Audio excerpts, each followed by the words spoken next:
Hey, this is Hren, and this is my ESL tutoring journal for last week was my first time tutoring my ESL students, so that was March 20th.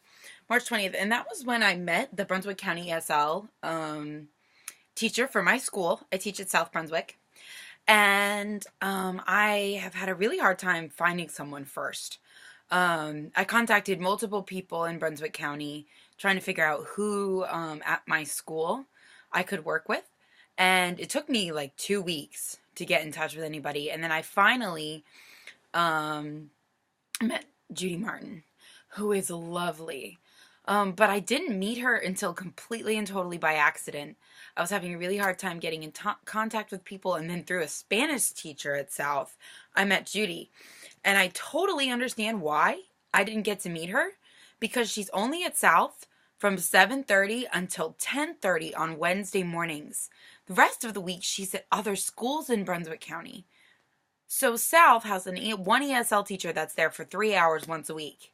First off, that was incredible to me. Like the fact that she's there for 3 hours, there's 10 ESL students, and that's the only time they have.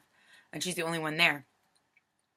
And so what happened was, through the Spanish teacher who was going to a meeting with her, I went to the meeting because I needed to meet her, the ESL teacher, so that I could tutor with her. And so she, even though I'd emailed her twice, I met her at 7:30 in the morning in the front office going, "Hi, my name's Hren, and I'm supposed to help you tutor." And she was like, "Oh my gosh, that's wonderful." And I'm like, "Have you got my emails?" And she hadn't gotten any of my emails because obviously she's so busy. So she probably glanced at it and then moved on to the next thing because she had so many other people.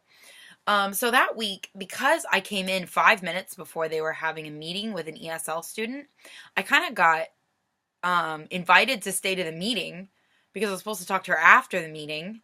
But by the time the meeting was over, before the meeting was over, I had to go back and teach a class. So I got to sit on a meeting with an ESL student who was at completely different levels of proficiency. I can't remember them specifically because I didn't have anything to take notes on, and I didn't want to take notes because it was a private family meeting. But he really was struggling in reading. Like, he had a 1.6 for comprehension. But when I met the student, he had it seemed like he spoke perfect English. And he was very indifferent to how they were trying to help him. He seemed very passive. He was a sophomore, and I think he was very comfortable living in that conversational kind of language.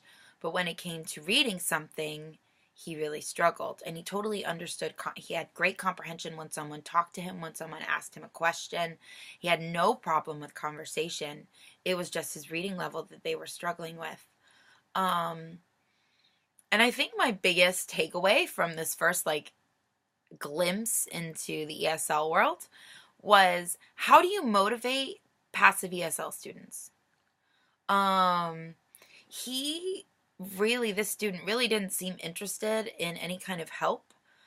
His grades were 60s and 70s, and he didn't want help bringing them up. His mom was on speakerphone, and she was upset about it. And the teachers were like, "Well, he doesn't participate. He doesn't turn in his work. When he does turn in his work, other than a sign of reading and comprehension, he does it well. It's just motivating.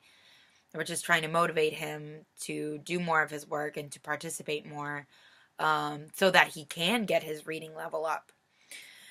And I was sitting there going, okay, so obviously he does phenomenal conversationally with English, and he does really well. He participates well in class when he feels like it.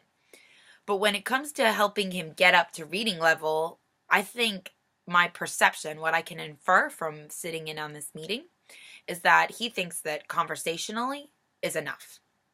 That he doesn't need to try to bring up his academic reading level, and just assumes that he's going to be okay and he's going to be able to graduate and everything's okay. But his reading proficiency was so low on the tests that they were very concerned about it, and we're starting to go through accommodations and changing proficiency, or what their expectations of him were going to be so that he could get out of the ESL program, what he would need to do reading wise and writing wise to prove that he understood and comprehended English. And that was good because he started to actually like interact there, because you could tell he felt like he was strong, but testing wise he was not coming out like he had good reading comprehension.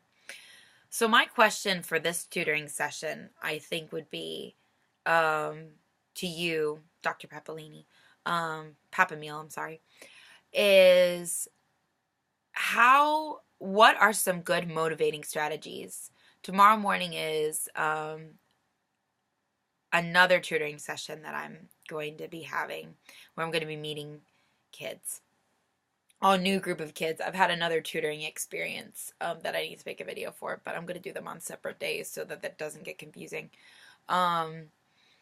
What are some strategies for motivating students, ESL students, that don't really want to put in the work or don't understand how necessary it is for them to improve their reading comprehension? What are some motivating strategies for those students that are passive? I would love to have some of those going into the next couple weeks. I'll be working with the ESL teacher for an hour on Wednesday mornings until I am done with my internship. So you will be getting more of these. And I've had a tutoring experience since then with an ESL student that I'll be making another video for.